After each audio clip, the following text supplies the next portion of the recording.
REET mains 2026 का exam तो खत्म हो गया और अब वो दौर शुरू होता है जिसका सबको इंतजार रहता है और थोड़ा तनाव भी कि भाई आगे क्या होगा। तो चलिए आज इसी पर बात करते हैं।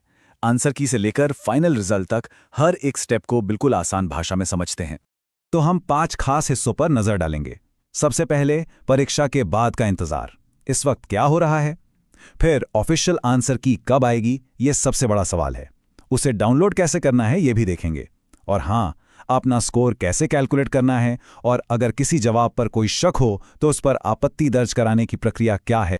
तो हाँ, सबसे पहला और शायद सबसे मुश्किल दौर वो है इंतजार का, है ना। एग्जाम देने के बाद मन में एक अजीब सी बेचैनी रहती है।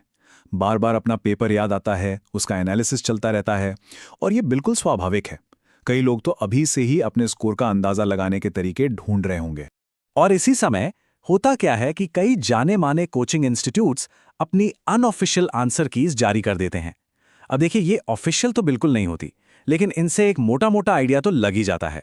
अपना एक अंदाजन स्कोर जानने और कह सकते हैं कि अपनी उम्मीदों को समझने का एक अच्छा जरिया बन जाती।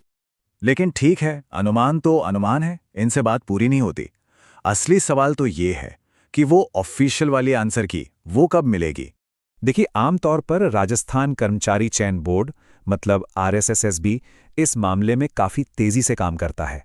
अब क्योंकि परीक्षा 17 से 20 जनवरी के बीच खत्म हुई है, तो हम ये उम्मीद लगाकर चल सकते हैं कि ऑफिशियल आंसर की जनवरी के आखिरी हफ्ते में कभी भी जारी हो सकती है। तो जैसे ही आंसर की जारी हो, उसे फौरन डाउनलोड करना सबसे पहला काम होगा। तो आइए समझते हैं कि इसका सही और सटीक तरीका क्या है। यहां पर एक बात गांठ बांध लेनी है, सबसे पहले और सबसे जरूरी, किसी भी गलत जानकारी से बचना है। आंसर की के लिए सिर्फ और सिर्फ मतलब एकमात्र भरोसेमंद सोर्स है राजस्थान कर्मचारी चयन बोर्ड की ऑफिशियल वेबसाइट। किसी भी अनजान लिंक पर बिल्कुल भरोसा नहीं करना है। प्रोसेस काफी सीधी सादी है। ऑफिशियल वेबसाइट पर जाना है, वहां कैंडिडेट कॉर्नर दिखेगा, उसमें आंसर की सेक्शन पर क्लिक करना है। फिर अपने एग्जाम यानी primary upper primary school teacher 2025 का लिंक ढूंढना है। और हाँ, ये जरूर देख लेना है कि अपने सही सब्जेक्ट की PDF ही डाउनलोड हो रही हो। चलिए, तो मान लेते हैं कि ऑफिशियल आंसर की अब हाथ में है। अब आता है सबसे जरूरी काम, अपने ऑफिशियल स्कोर को कैलकुलेट करना। और इसके लिए मार्किंग सिस्टम को ध्यान से समझना बहुत बहुत जरूरी है। मार्किंग का नियम बिल्कुल सीधा है, लेकिन सख्त भी है। हर सही जवाब पर मिलेंगे पूरे 2 नंबर। लेकिन सावधान, हर गलत जवाब के लिए टोटल स्कोर में से 1/3 यानी 1/3 नंबर काट लिया जाएगा। यहीं पर सटीकता का असली खेल शुरू होता है। इस नेगेटिव मार्किंग को थोड़ा और गहराई से समझते हैं।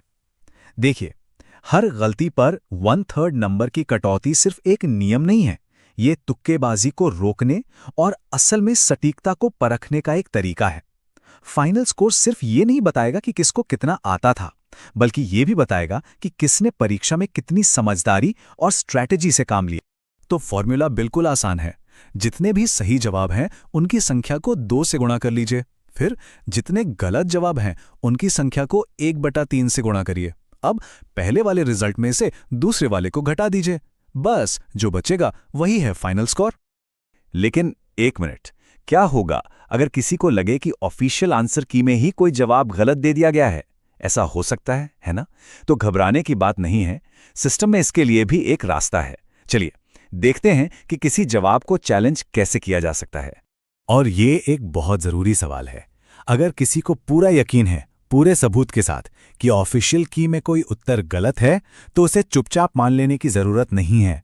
उसे चुनौती देने की मतलब चैलेंज करने की एक पूरी आधिकारिक प्रक्रिया है।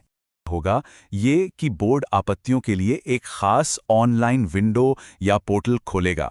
एक बात का ध्यान रखना है, हर सवाल जिस पर आपत्ति जतानी है उसके लिए एक तय फीस देनी होगी। जब ये विंडो बंद हो जाएगी, तब एक्सपर्ट सभी आपत्तियों को देखेंगे, उनकी समीक्षा करेंगे और उसके बाद ही फाइनल आंसर की और रिजल्ट जारी किए जाएंगे।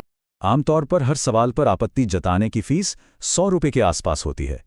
इसका सीधा सा मतलब है कि यह फैसला बहुत सोच समझकर और पूरी रिसर्च के बाद ही लेना है कि कौन से सवाल वाकई में चुनौती देने लायक हैं। तो अगर संक्षेप में कहें तो बात इतनी सी है। परीक्षा के बाद सफलता की चाबी इस पूरी ऑफिशियल प्रक्रिया को सावधानी से फॉलो करने में ही है। सही वेबसाइट का इस्तेमाल करने से लेकर सही तरीके से आपत्ति दर्ज कराने तक अगर नियमों का पालन किया जाए तो एक निष्पक्ष और सटीक परिणाम की उम्मीद की जा सकती है। यही सबसे अच्छा तरीका है। तो एक बार जब ये आपत्ति वाला समय खत्म हो जाएगा और फाइनल आंसर की आ जाएगी तो बस एक ही पड़ाव बचेगा, फाइनल रिजल्ट। देखिए, ये पूरी प्रक्रिया भले ही कभी-कभी थोड़ी लंबी लगे, लेकिन ये पारदर्शिता और निष्पक्षता मतलब ट्रांसपेरेंसी एंड फेयरनेस सुनिश्चित करने के लिए ही बनाई गई है। तो बस जानकारी रखिए, सही प्रक्रिया का पालन कीजिए और हमारी तरफ